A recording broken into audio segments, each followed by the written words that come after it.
আমাদের বাড়িতে যে কটা নিরামিষ তরকারি রান্না হয় তার মধ্যে বোধহয় আমার সবচেয়ে প্রিয় এই ছানার কোপ্তাকারি। এটাকে অনেকে ছানার বড়ার ডালনাও বলে থাকে, আবার রেণুকা দেবী চৌধুরানীর বইতে এটাকে লেডিকেনির ডালনাও বলা আছে। ছানার কোপ্তাকারি যখন প্রথমে ছানা বানানো যাক, একটা হাঁড়িতে দুধ গরম করতে বসিয়ে দুধটা একবার ফুটে এলে গ্যাস বন্ধ করে সামান্য ঠান্ডা হওয়া অবধি অপেক্ষা করো। এই ধরো 2 মিনিট মতো। ফুটন্ত দুধে ছানা কাটলে ছানাটা একটু দানা দানা আর কচকচে হয়ে যায়। এবারে একটা হাতা দিয়ে নাড়তে নাড়তে প্লেন ভিনিগার দুধে মিশিয়ে দাও। এরপর দুধটাকে ঢাকা দিয়ে 10 মিনিট রেখে দাও। আর নাড়াচাড়া করবে না, গ্যাস কিন্তু বন্ধই থাকবে। আস্তে আস্তে এভাবে ছানা কাটলে ছানাটা নরম আর ছোট দানার হয়।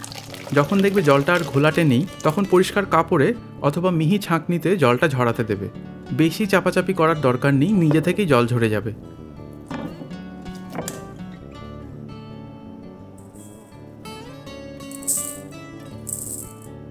ছানার বড়াতে আমাদের বাড়িতে আমরা কিছু মশলা দিয়ে থাকি, এগুলো নিজের পছন্দ মতো পাল্টে নিতে পারো। আর বুঝতেই পারছো এই কোপ্তাটা কিন্তু এমনিও খেতে ভালো লাগে। জলখাবারের জন্য করলে মাখার সময় মশলাটা একটু বেশি দিতে পারো। মশলা ছাড়াও সামান্য ময়দা দিচ্ছি বাঁধনের জন্য।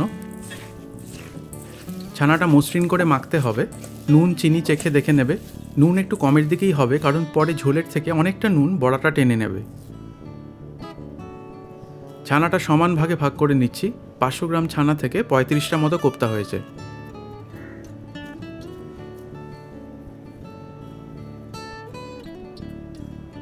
এবারে হাতের তালুতে একটু ঘি মেখে এক একটা ছানার মণ্ড নিয়ে তার মধ্যে একটা করে কিশমিশ গুঁজে দিচ্ছি। আমাদের বাড়িতে ছানার কোপ্তা চ্যাপটা করে গড়া হয়, তোমরা চাইলে গোলও রাখতে পারো।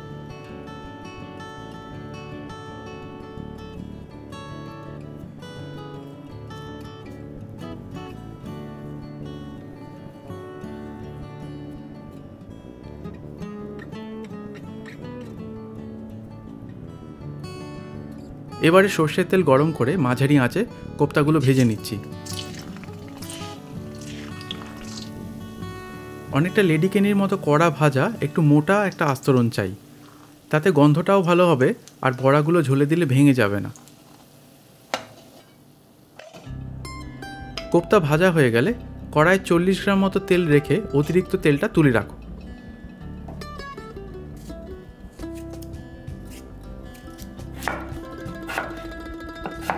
আলুগুলো ডুমো ডুমো করে মোটামুটি কোপ্তার মাপে কেটে নেবে।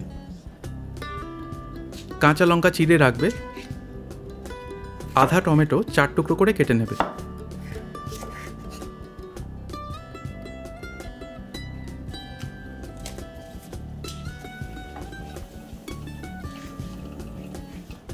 শুকনো লঙ্কা, তেজপাতা, সাদা জিরে, গোটা গরম মশলা ফোড়ন দাও।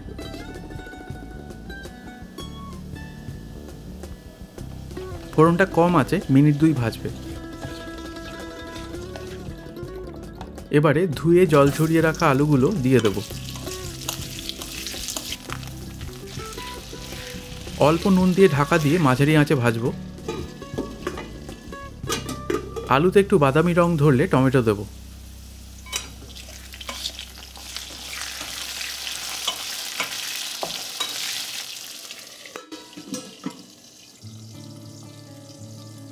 জিরে, ধনে, হলুদ আর শুকনো লঙ্কা গুঁড়ো একটু গরম জলে গুলে কড়াইয়ে দিয়ে দাও।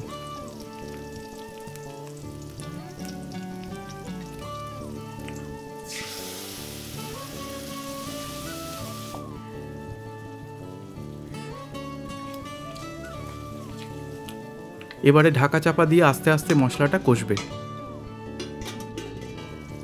5 মিনিট পর আদা বাটাটা দিয়ে দাও। যখন মশলার কাঁচা গন্ধটা কমে আসবে আর দেখবে মশলার চারধার দিয়ে তেল বেরোতে শুরু করছে, তখন চিড়ে রাখা কাঁচা লঙ্কাগুলো দিয়ে দেবে। অল্প নেড়েই ফোটানো গরম জল দেবে, নুন চিনি দেবে।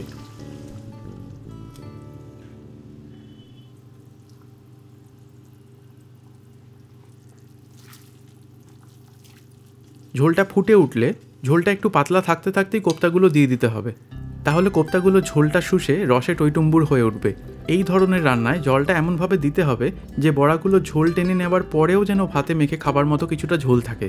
বড়াগুলো একবার ঝোল মশলাটা টেনে নিলে পরে জল দিয়ে ঝোল করতে গেলে কিন্তু ঝোলটা পাঞ্চে থেকে যাবে, তাই জলের মাপটা গুরুত্বপূর্ণ।